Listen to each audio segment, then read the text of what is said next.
এই সেই লুক যেই ব্লাউজটা দেখে তোমরা সবাই বলছিলে এই ব্লাউজটা আমি কি করে ক্রিয়েট করলাম, সেটা যেন তোমাদের সঙ্গে অবশ্যই আমি টিউটোরিয়ালে শেয়ার করি। তারই কিছু কমেন্টস আমি তোমাদের সঙ্গে শেয়ার করলাম। এবং দেখো, এই লুকটা ছিল আমাদের ক্লাস ডেমো সেকেন্ড লুক। তো এই লুকেও আমি কিন্তু নিজে থেকেই এই ব্লাউজটা বানিয়েছি, সেটাও একটা সিম্পল নেট দিয়ে।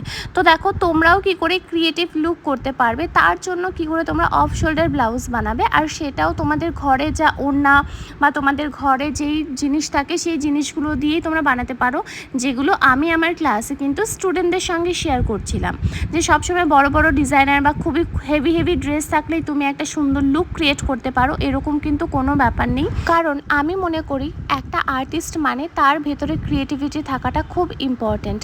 তার জন্য খুব সহজ এবং সিম্পল কিছু জিনিস দিয়েও কিন্তু যে কোনো লুকটাকে আমরা সুন্দর করে ক্রিয়েটিভিটি বানিয়ে ফেলতেই পারি। তো দেখতেই পাচ্ছ, এখানে আমার মডেলকে আমি একটা টিউব পরিয়েছিলাম হোয়াইট কালারের, কারণ যেহেতু আমার নেটটা ছিল হোয়াইট, তো ভেতরে অন্য কালার টিউব পরালে কিন্তু সেটা কিন্তু পুরো বোঝা যাবে, আর কাপড়টা ছিল পুরোই নেটের।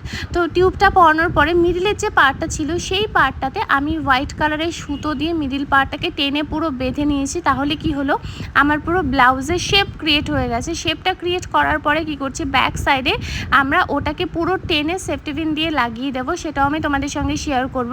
তো দেখো, আমি আমার ক্লাসের স্টুডেন্টদেরকেও এই জিনিসগুলোই শেখাচ্ছিলাম যে কোনো একটা সিম্পল জিনিস দিয়েও কিন্তু তোমার হাতে যদি কাজ থাকে, তো মাথায় যদি বুদ্ধি থাকে, তো তুমি যে কোনো জিনিস কিন্তু ক্রিয়েট করতেই পারো। আর এটাই কিন্তু একটা আর্টিস্টের মেন কাজ। তো এখানটায় আমি এই প্লিটসগুলোকে সুন্দর করে এরপর এটাকে আমি ভেতর থেকে সেফটি পিন দেবো, তাহলে কি হবে, আমার পুরো ব্যাপারটা সেট হয়ে যাবে।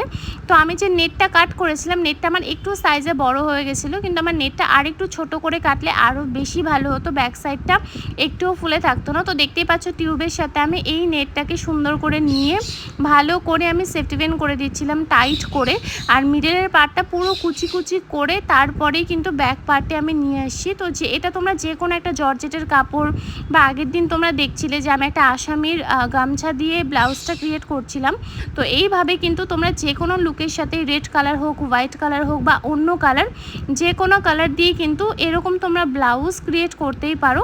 বা তোমরা যদি আরও ক্রিয়েটিভিটি করতে চাও, সেটাও কিন্তু করা যেতেই পারে। তো এগুলো আমার একদমই কোনো টেইলার দিয়ে বানানো ব্লাউজ থাকে না। যা আমার প্রোফাইলে তোমরা দেখো এরকম অফ শোল্ডার ব্লাউজ আমি পরাই, সবটা কিন্তু আমার নিজের ওড়না বা নিজস্ব যা ঘরে কাপড় থাকে ব্লাউজ পিস, সেগুলো দিয়েই কিন্তু আমি বানিয়ে কিন্তু তোমাদের সঙ্গে প্রেজেন্ট করি। আর আমার ক্লাস ডেমোতেও আমি এই জিনিসগুলো কিন্তু স্টুডেন্টদেরকে শিখিয়ে থাকি, কি করে তোমরা যে কোনো লুককে একটু ক্রিয়েটিভিটি লুক করবে, সেটার নলেজ। তো ওই ডিটেলসটাই আমি ক্লাসের স্টুডেন্টদেরকে বোঝাচ্ছিলাম, আর তার সাথে এই ব্লাউজটা কি করে বানালাম সেটাও ওদেরকে শেখাচ্ছিলাম। তো ওদের তো এই লুকটা ভীষণ ভালো লেগেছিলো। আর এই টাইপের হোয়াইটের ওপর পুরো ফুল লুক, এটা আমার ফার্স্ট টাইম ছিল।